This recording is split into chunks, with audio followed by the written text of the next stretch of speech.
आज का topic screen share करता हूँ मैं।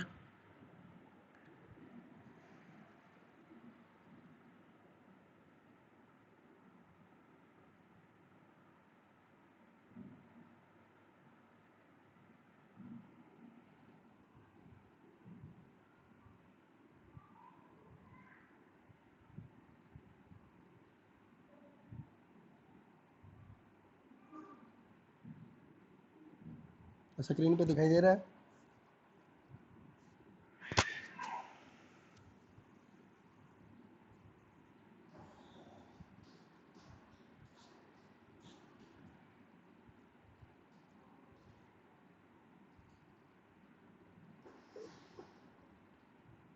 स्क्रीन पे आ रहा है? हेलो।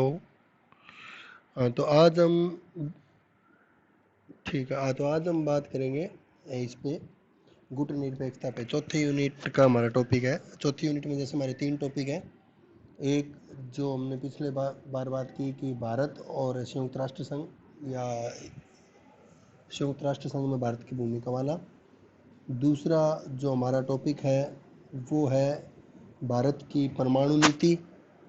और तीसरा जो चौथे यूनिट का हमारा टॉपिक है वो है गुट निरपेक्ष आंदोलन। 3 टॉपिक है, तो एक पे हमारी बात हो गई। आज हम बात करेंगे गुट निरपेक्ष आंदोलन पे। तो अगर गुट निरपेक्ष आंदोलन की बात करें तो जो मान लो दूसरा विश्व युद्ध हुआ, दूसरे विश्व युद्ध के बाद जैसे कि हमारी पहले भी बात हुई है, अभी 2 ध्रुव बन गए पूरी दुनिया में। एक अमेरिका और उसके पक्ष लेने वाले देशों का एक ध्रुव, और दूसरा जो ध्रुव था सोवियत संघ और उसके पक्ष में जो देश थे उनका। यानी कि एक पूंजीपति राष्ट्रों का ब्लॉक बन गया, एक सोवियत संघ या समाजवादी राष्ट्र थे उनका ब्लॉक बन गया। तो वो ब्लॉक बनने की वजह से क्या हुआ कि अमेरिका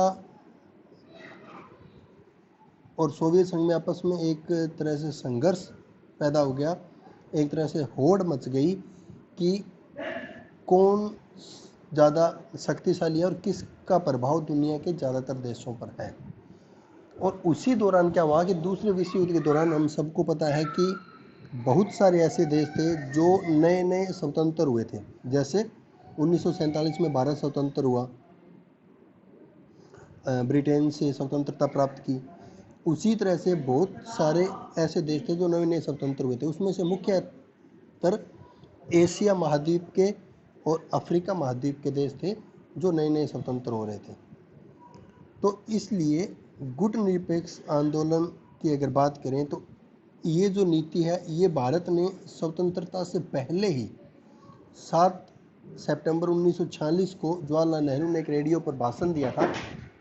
उस रेडियो पर दिए गए भाषण में स्वतंत्रता से पहले ही भारत ने मतलब एक गुट निरपेक्षता का एक सिद्धांत अपनाया कि हम दुनिया में स्वतंत्र होने के उपरांत हमारी विदेश नीति स्वतंत्रता पूर्वक अपनी इच्छा से निर्माण करेंगे, किसी भी शक्तिशाली राष्ट्र के गुट में या किसी भी गुट में शामिल नहीं होंगे, और उनसे अलग, उनसे तटस्थ रह करके और हमारी आवश्यकताओं के अनुसार जिस देश के साथ हमारे संबंध बनाने से हमारे देश का हित होगा उसके साथ हम अच्छे संबंध बनाएंगे। यानी कि गुट निरपेक्षता की जो बात है ये स्वतंत्रता से पहले ही भारत ने 1946 में ही भाषण में जाहिर कर दी थी।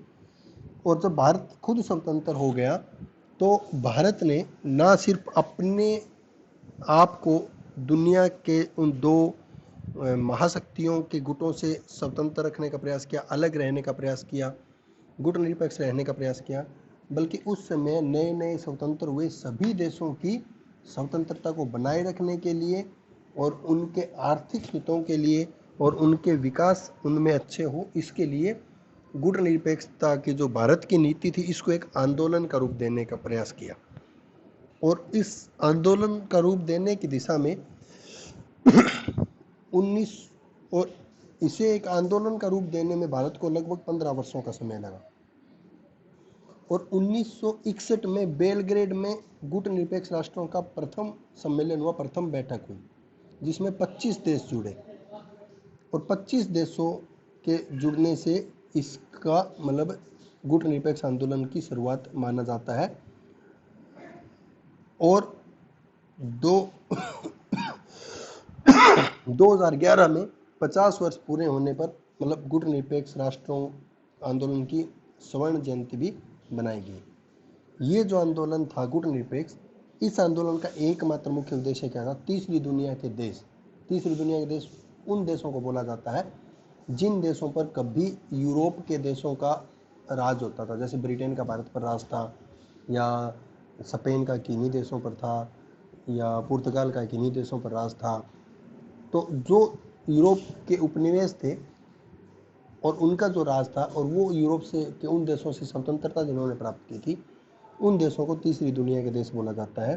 तो तीसरी दुनिया के देशों को नए नए जो स्वतंत्र हो रहे थे, उनको ये जो दो शक्तिशाली गुट है, ये अपने अपने शक्ति का प्रदर्शन करने के लिए सैनिक संगठन बनाने लगे। तो उन सैनिक संगठनों में शामिल होने से बचाना, उसके साथ साथ वो जो नए नए स्वतंत्र हुए हैं देश, वो देश अपनी विदेश नीति स्वतंत्रता पूर्वक निर्माण करें, किसी देश के दबाव में आकर अपने विदेश नीति का निर्माण ना करें, और उसके साथ साथ उनकी हितों के अनुरूप वो अपने राष्ट्रीय विकास और अपने देश को आगे बढ़ाएं, और एक उन अपने हितों के अनुरूप अपने देश में लोकतांत्रिक या फिर अध्यक्षात्मक या फिर किसी भी प्रकार की शासन प्रणाली की शुरुआत करें। इन उद्देश्यों को लेकर के मुख्य रूप से गुट निरपेक्ष आंदोलन की शुरुआत की गई। इसकी शुरुआत करने में जो महत्वपूर्ण भूमिका निभाई वो थे भारत के प्रधानमंत्री जवाहरलाल नेहरू, उनके साथ थे मिस्र के नासिर और यूगोस्लाविया के मार्शल टीटो। सबसे पहले इन तीन लोगों ने 1956 ईस्वी के अंदर दो जो शक्तिशाली गुट थे, अमेरिका और सोवियत संघ, उन गुटों से अलग रहने की नीति अपनाई और नए स्वतंत्र देशों को इस आंदोलन से जोड़ने का प्रयास किया। तो इन तीन लोगों के प्रयासों से, जिसमें जवाहरलाल नेहरू का नाम आता है, मार्शल टीटो का नाम आता है और नासिर का नाम आता है। जवाहरलाल नेहरू भारत से थे, मार्शल टीटो यूगोस्लाविया से थे और नासिर मिस्र से थे। तो इनके प्रयासों से गुट निरपेक्षता की शुरुआत हुई।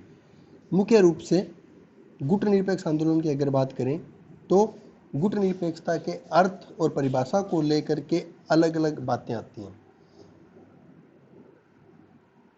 लेकिन अगर हम गुट निरपेक्षता के अर्थ की बात करें तो गुट निरपेक्षता का अर्थ ये लगाया जा सकता है कि इससे अभिप्राय ये है कि कोई भी देश किसी शक्तिशाली गुट के साथ नहीं जुड़ेगा जो गुट निरपेक्ष होगा, और उनसे नहीं जुड़ के अपनी विदेश नीति का अपने राष्ट्रीय हितों के अनुसार निर्माण करेगा, और उसके साथ साथ जिस भी देश के साथ अच्छे संबंध स्थापित करने से उसके राष्ट्रीय हितों की पूर्ति होगी, उस देश के साथ वो अच्छे संबंध स्थापित करेगा। किसी शक्तिशाली राष्ट्र के दबाव में आकर के, उसके प्रभाव में आकर के अपने संबंधों को किसी दूसरे देश के साथ खराब नहीं करेगा, यानी कि उनसे अलग रह करके, उनसे तटस्थ रह करके, उनके गुट में शामिल नहीं हो करके अपना विकास स्वयं करेंगे और मिलजुल कर करेंगे। इस प्रकार से गुट निरपेक्षता का एक अर्थ लगाया जा सकता है। अब बात आती है कि भारत की गुट निरपेक्षता के आंदोलन में महत्वपूर्ण भूमिका इसलिए स्पष्ट होती है क्योंकि कुछ बातों को लेकर के भारत एक प्रकार से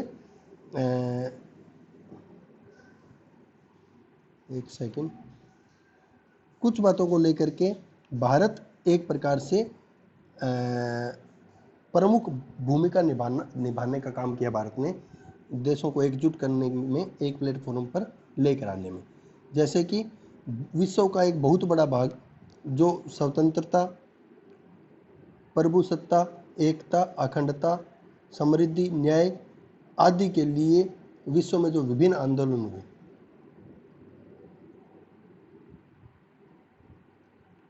उन सब आंदोलन का प्रतीक के रूप में हम गुटनिरपेक्षता को देख सकते हैं। लेकिन फिर भी भारत का इसमें महत्वपूर्ण भूमिका रही। उसके पीछे कारण क्या थे कि भारत एक तो इस आंदोलन का जन्मदाता रहा, तो जन्मदाता के रूप में भारत को विशेष पहचान मिली। दूसरा, विश्व शांति के हेतु हमेशा भारत प्रयासरत रहा और इस आंदोलन की भूमिका भी विश्व में शांति स्थापित करने की रही, इसलिए भी भारत का महत्वपूर्ण योगदान रहा इस आंदोलन में। तीसरा क्या था, जो नए स्वतंत्र राष्ट्र हुए थे उनकी स्वतंत्रता और विकास का मुद्दा हमेशा भारत उठाता रहा, इसलिए भी महत्वपूर्ण भूमिका रही भारत की इस आंदोलन को लेकर के। चौथा था, परमाणु शक्तियों के शोषण से दुनिया के गरीब राष्ट्र, तीसरी दुनिया के देश बचे रहें, उनके ऊपर परमाणु शक्तियां अपने परमाणु ताकत का प्रभाव ना दिखा पाए, इसमें भी भारत की महत्वपूर्ण भूमिका रही। पांचवा क्या था कि जो तीसरी दुनिया के देश थे, उन तीसरी दुनिया के देश उन सब के लिए एक नया आदर्श स्थापित हो, उन्हें किसी एक शक्तिशाली गुट में शामिल ना होना पड़े, स्वतंत्र पूर्वक वो अपने विदेश नीति का निर्माण कर पाए, इसलिए भी गुटनिरपेक्ष आंदोलन में भारत की महत्वपूर्ण भूमिका रही। छठे नंबर पर क्या है, नई आर्थिक विश्व व्यवस्था का प्रयास, यानी कि भारत विश्व में नई आर्थिक विश्व व्यवस्था की स्थापना हो, इसके लिए हमेशा प्रयासरत रहा। और शीत युद्ध के बाद इस आंदोलन को बचाए रखने में भारत की एक महत्वपूर्ण भूमिका रही। बहुत सारे देश जो गुटनिरपेक्ष आंदोलन से जुड़े हुए थे, उन्होंने शीत युद्ध समाप्त होने के बाद, यानी कि सोवियत संघ का विघटन हो गया 1990 में, LPG की पॉलिसी आ गई, लिबरलाइजेशन, प्राइवेटाइजेशन, ग्लोबलाइजेशन, दुनिया के सभी देशों ने अपने मार्केट, अपने बाजार ओपन कर दिए। तो उन सब बातों के कारण गुटनिरपेक्ष आंदोलन का जो प्रभाव था वो कम होने लगा, ऐसा लोगों ने या ऐसा काफ़ी सारे देशों ने सोचा। लेकिन भारत उस आंदोलन को बचाने में कामयाब हुआ या बचाने में प्रयासरत रहा। तो इन बातों के आधार पर भारत की भूमिका गुटनिरपेक्ष आंदोलन में हम देखते हैं। तो सबसे पहले जन्मदाता के रूप में अगर देखें तो भारत इस आंदोलन में जन्मदाता के रूप में देखा जाता है। भारत के प्रधानमंत्री जवाहरलाल नेहरू ने स्वतंत्रता से पहले 1946 में ही गुटनिरपेक्षता की बात की थी और उन्होंने गुटनिरपेक्षता की नीति पर भारत चलने की बात की थी। उसके बाद नेहरू ने एशियाई देशों को एकजुट करने के लिए, एक प्लेटफॉर्म पर लाने के लिए, भारत आज़ाद होने के बाद 1947 से लेकर के 1949 के बीच में दिल्ली में कई सारी बैठकें की और उन कई सारी बैठकों का परिणाम ये हुआ कि 1955 में अफ्रीका और एशियाई देशों का एक सम्मेलन हुआ बांडुंग के अंदर।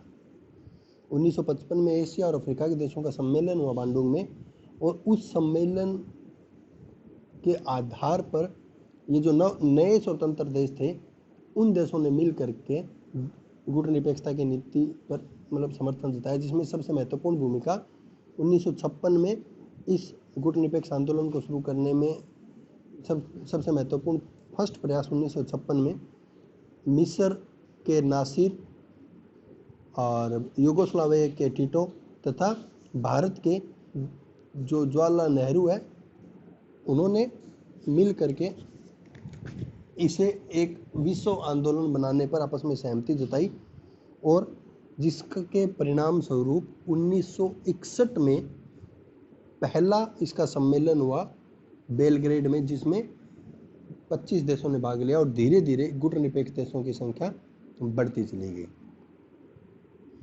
तो इस बात में कोई संदेह नहीं किया जा सकता कि भारत ने तीसरी दुनिया के देशों को, नव स्वतंत्र देशों को एकजुट किया, एक प्लेटफॉर्म पर लेकर आया और एक संगठन और एक गुट, एक यूनियन के रूप में खड़ा किया, एक गुट में बांधने में भारत संभव हुआ और उन देशों को दुनिया में सैन्य गठबंधनों में शामिल होने से बचाया।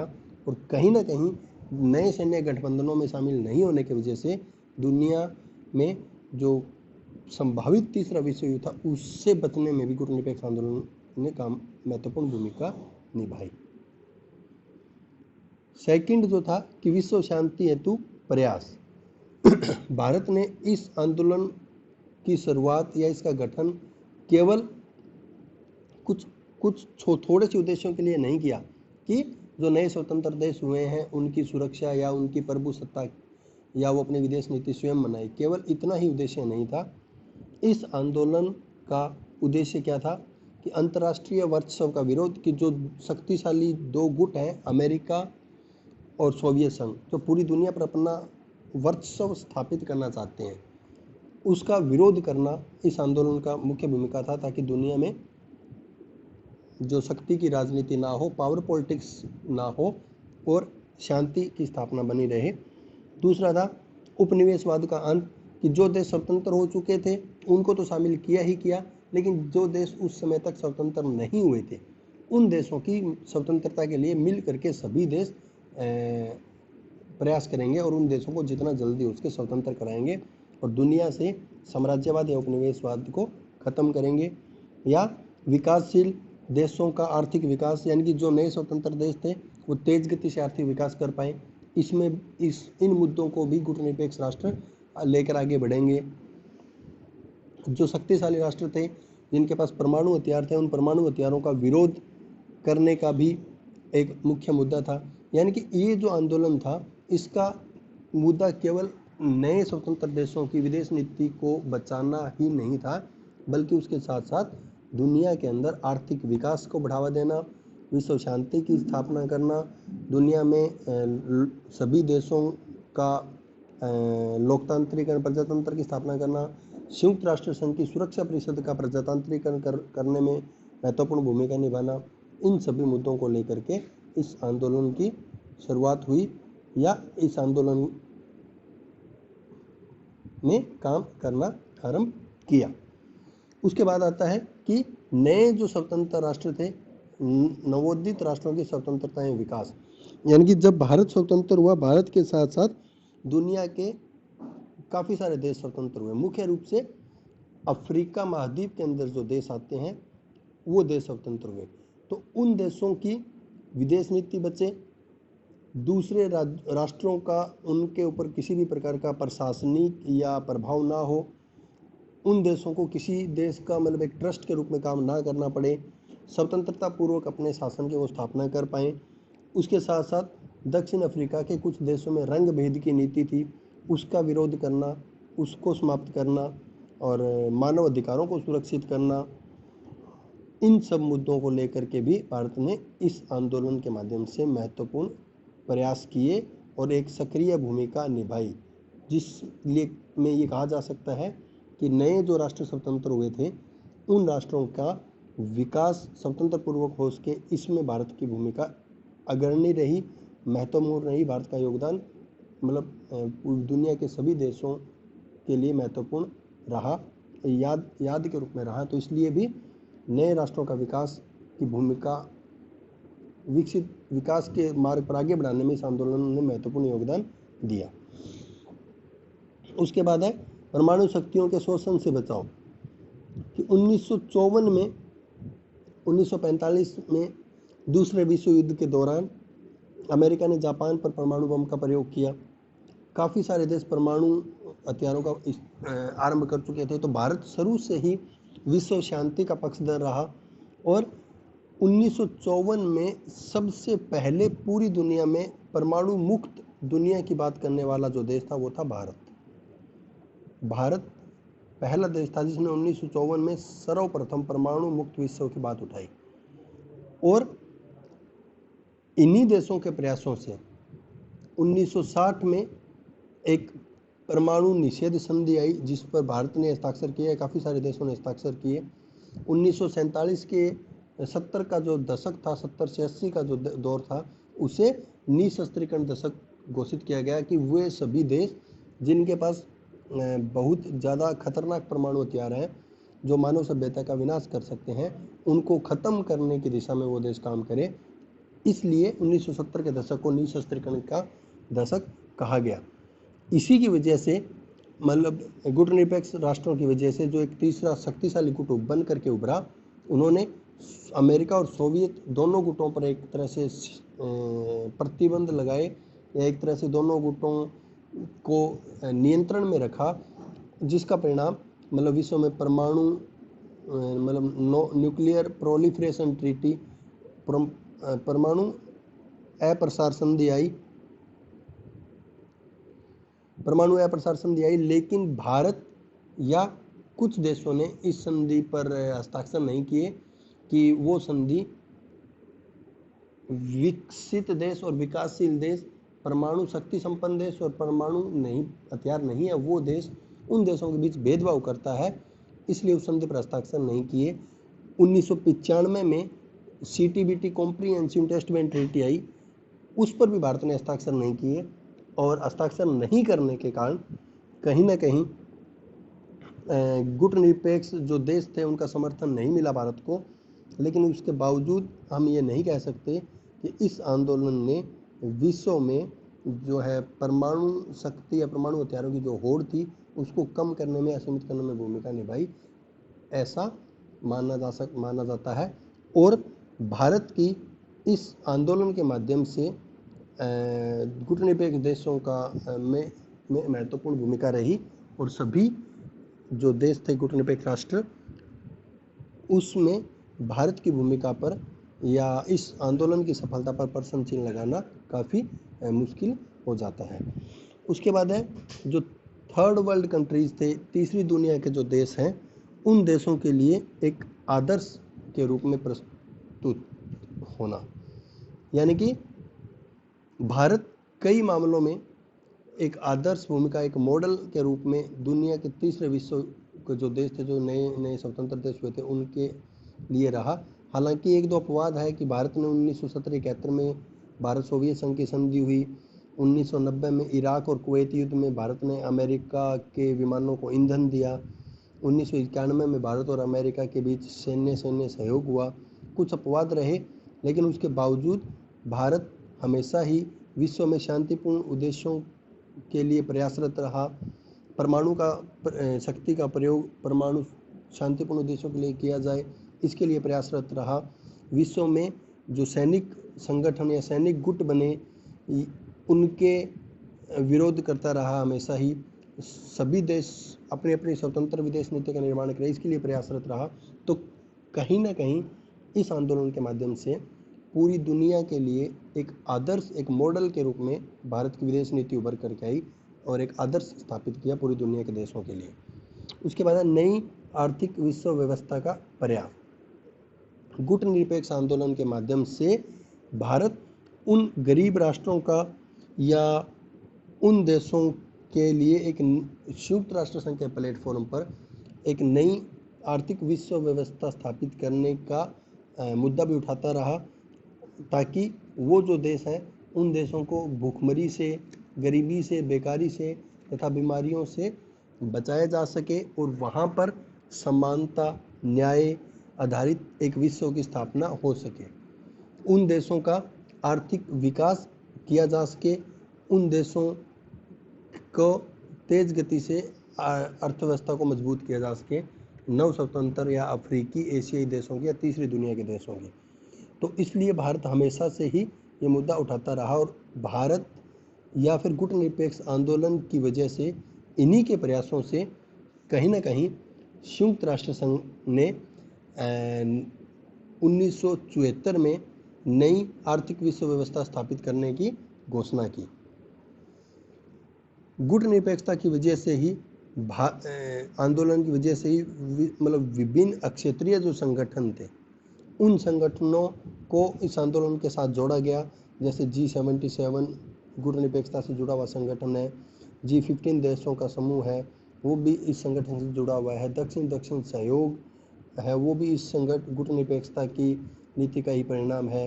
हिंद महासागर रिम है, यानी कि हिंद महासागर के चारों ओर जो देश हैं उनका जो ग्रुप है वो भी इस संगठन से जुड़ा हुआ है। तो इसलिए कहा जा सकता है कि भारत इस नई मतलब विश्व आर्थिक व्यवस्था में बहुराष्ट्रीय कंपनियों द्वारा तथा सामाजिक दुरुपयोग मतलब सामाजिक अनुच्छेद के दुरुपयोग का, किसी भी प्रकार का जो शोषण है उन सब का विरोध करता है, करता रहा है और आगे भी करता रहेगा गुटनिरपेक्ष आंदोलन के कारण। उसके बाद है शीत युद्ध के बाद गुटनिरपेक्ष आंदोलन का बचाव। शीत युद्ध 1991 में जब सोवियत संघ का विघटन हुआ तो एकमात्र शक्तिशाली ध्रुव रह गया अमेरिका, और उसके बाद दुनिया के देशों को लगा कि अब जब परमाणु शक्ति संपन्न देश हैं उनमें होड़ जो खत्म हो गई है आपस में, उसकी वजह से दुनिया में अब गुटनिरपेक्ष आंदोलन की कोई प्रासंगिकता नहीं रही, और गुटनिरपेक्ष आंदोलन से जुड़े हुए देश उस गुटनिरपेक्षता को ख़त्म करके और अलग अलग संगठन बनाने की पैरवी करने लगे। मिस्र और यूगोस्लाविया ने इसे भंग करके G77 ग्रुप बना लिया, या G77 के ग्रुप में विलय करने की बात की। लेकिन भारत हमेशा से ही इस चीज़ का विरोध करता रहा कि गुटनिरपेक्ष आंदोलन का जो है अभी भी उसकी प्रासंगिकता ख़त्म नहीं हुई है, क्योंकि नरसिम्हा राव ने भी कहा था कि, नरसिम्हा राव की स्टेटमेंट पढ़ता हूँ मैं, कि आज के संदर्भ में गुटनिरपेक्षता की नीति का अनुसरण पहले से अधिक सार्थक बन गया है। गुटनिरपेक्षता मुख्य रूप से गुटों से जुड़े बिना, शक्ति गुटों से जुड़े बिना राज्यों की स्वतंत्रता एवं विकास के अधिकार की बात करती है। चाहे किसी भी समय में एक गुट हो या अधिक गुट हो, गुटनिरपेक्ष राष्ट्र किसी दूसरे आधार की बजाय अपने हितों की दृष्टि से निर्णय लेने की स्वतंत्रता की चाह निरंतर रूप से बनी रहेगी। यानी कि गुटनिरपेक्षता का जो है प्रासंगिकता या महत्व वो उस समय तक ख़त्म नहीं होगा जब तक तीसरी दुनिया के देशों की समस्याएं बनी रहेंगी, उनकी समस्याएं ख़त्म नहीं हो जाती, और इस संगठन का महत्व हमेशा बना रहेगा। तो निष्कर्ष रूप में ये कहा जा सकता है कि गुटनिरपेक्षता के माध्यम से भारत ने न सिर्फ अपने अंतर्राष्ट्रीय सम्मान को बनाए रखा, बल्कि तीसरी दुनिया के जो नए स्वतंत्र देश थे उनके सम्मान को भी बनाए रखा। उन देशों को भी शीत युद्ध की चपेट में आने से बचाया, उन देशों को भी अमेरिका जैसे शक्तिशाली या सोवियत संघ जैसे शक्तिशाली गुटों के प्रभाव में आने से बचाया, और दुनिया में उपनिवेशवाद का, रंग भेद की नीति का, शोषण आदि को समाप्त करने में महत्वपूर्ण भूमिका निभाई। तो इसलिए गुटनिरपेक्ष आंदोलन की प्रासंगिकता हमेशा से बनी रही और इसमें भारत का हमेशा सक्रिय योगदान रहा। तो आज के लिए हम इतना ही करेंगे गुटनिरपेक्षता के ऊपर। नेक्स्ट क्लास में हम अगले हमारे टॉपिक पे बात करेंगे। तो आज वाले टॉपिक में उम्मीद करता हूँ आपको कुछ समझ आया होगा।